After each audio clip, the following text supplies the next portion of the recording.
I'm 24 male. I've been waiting for this moment for years. My mother passed away when I was young, and my father remarried within a year. My stepmother and her 2 daughters moved in, and from day one, it was obvious that I was the outsider in my own home. They never saw me as family, and honestly, my father didn't do much to change that. At first, it was little things, my room being turned into the guest room whenever their family came over, but theirs stayed untouched, my food disappearing while theirs was always stocked, me getting blamed for messes I didn't make. I wasn't allowed to touch the TV when they were home. I couldn't even sit in the living room without getting side eyes like I was intruding in my own house. I tried to complain to my father, but he always brushed it off. Just try to get along, he'd say. Make an effort to be part of the family. Yeah, that was never going to happen.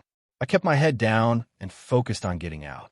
I worked part-time jobs, saved up, and when I turned 18, I started college while still living at home. I paid for everything myself: food, gas, clothes. My father covered the mortgage, but I never took a dime from him. The house was originally my mother's, but I never brought that up. Not yet. Then last night happened. We were at dinner, and out of nowhere, my stepmother sighed dramatically and said, "Well, he's always been useless." Her daughters immediately jumped in. "Yeah, I mean, he barely talks to us. It's like he's not even part of this family." One of them said, twirling her fork like this was some casual conversation.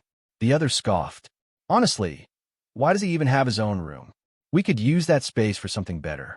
Maybe a walk-in closet or a home gym." My stepmother nodded. "That's actually a great idea. Since he's always out anyway, we should just take the room. It's wasted space." And my father? Silent. Just kept eating like they weren't actively planning to steal my room right in front of me. I sat there, listening to them talk about me like I wasn't even in the room, and just smiled, because they had no idea what was coming. See, what none of them realized was that the house was mine. When my mother passed, the house was put into a trust for me, and when I turned 21, I became the sole owner. My father never owned it. He just lived there because I let him. He had no legal claim to it, and neither did his wife or her daughters. They were guests, nothing more. For months, I had been gathering evidence, passive-aggressive notes, texts demanding I clean up after them throwing away my things like I was some unwanted guest. And last night was the final nail in the coffin. This morning, while they were all out, I called a locksmith. I had already packed up my essentials weeks ago and stored my most valuable stuff elsewhere. The locksmith changed every single lock in the house.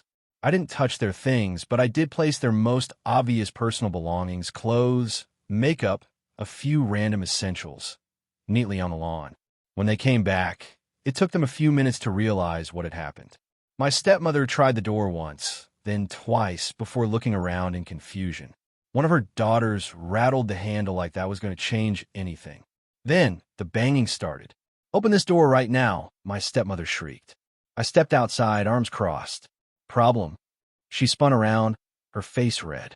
"What the hell do you think you're doing? Let us in." I kept my voice calm. "I don't think so. You can't do this," she shouted. "We live here." "No, I live here," I corrected. "You were guests, and now you're not." My father had just pulled up, looking confused. "What's going on?" I handed him a copy of the deed, with my name on it. "This house belongs to me. It always has. You just lived here because I let you. That ends today." His face went pale. He opened his mouth, but nothing came out. Meanwhile, my stepmother completely lost it. "You little brat. You have no right to do this." "Actually, I do." I pulled out another set of papers. "None of you are on the lease or the deed. You never paid rent. Legally, I have every right to kick you out."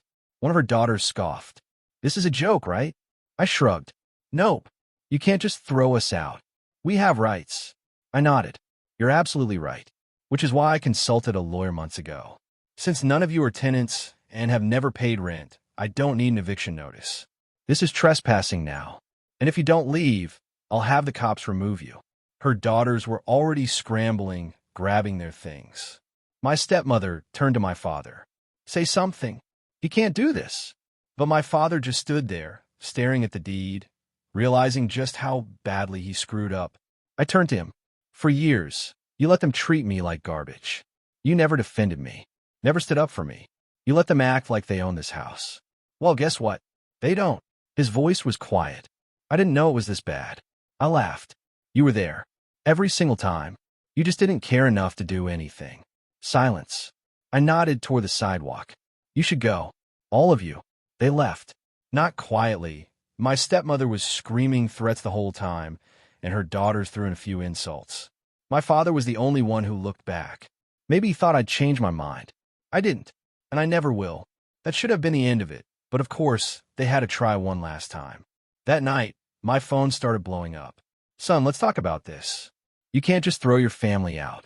This is going too far. Blocked. Then my stepmother. You'll regret this. I hope you rot in that house alone. Blocked. Then, around 10 p.m., my father showed up at the house. Knocked, then knocked harder when I didn't answer. Finally, I opened the door just enough to look at him. He looked exhausted. We need to talk. No, we don't. Please, just hear me out. I sighed. 2 minutes. He swallowed. I know I wasn't the best father, but they're my family. I couldn't just kick them out. But you could let them treat me like garbage? He winced. I thought, if I kept the peace, things would get better. You mean if I just shut up and took it? Silence. I don't have anywhere to go, he admitted. They don't either. Not my problem. His eyes met mine, and for the first time, I saw a real regret. Maybe even shame. But I wasn't about to let that change anything. Just think about it, he said. I didn't. I closed the door and locked it behind me. Moral of the story: don't let entitled people walk all over you. And if you like that, maybe hit subscribe. Unlike them, I won't take over your space.